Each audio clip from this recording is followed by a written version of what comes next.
Alors bonjour, je m'appelle Marie Penneau, je suis infirmière au Cégep de Jonquière depuis 4 ans. Bonjour, je m'appelle Marie Lampron, je suis infirmière, je travaille à l'hôpital de Jonquière en médecine et je suis aussi stagiaire comme infirmière bachelière. On a le diabète de type 1 et le diabète de type 2. Je vais vous décrire un petit peu c'est lié à quoi. Dans le fond, le diabète de type 1, c'est une absence de production d'insuline chez la personne.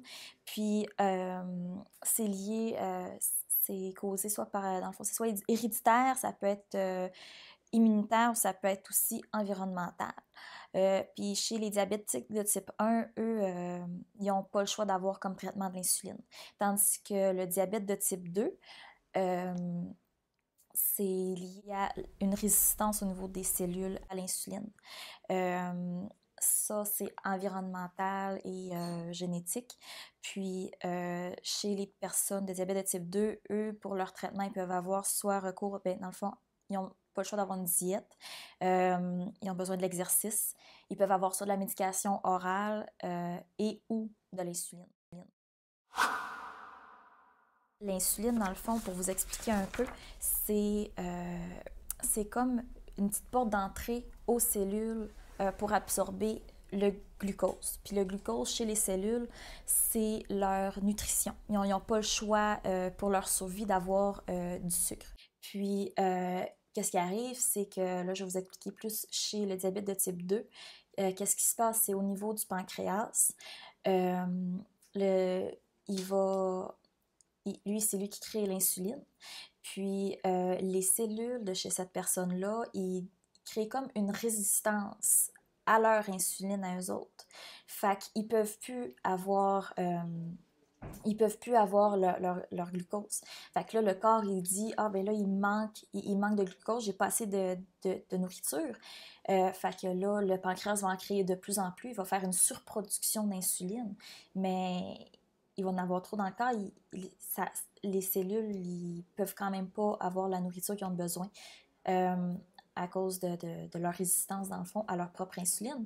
Fait que là, à un moment donné, vu que le pancréas en crée trop, ben là, il y a comme une surcharge de production. Fait que là, il fait juste, il se dit, ben là, moi, je travaille pour rien. Fait qu'il diminue vraiment son taux de production d'insuline. Fait qu'il en crée juste pas assez.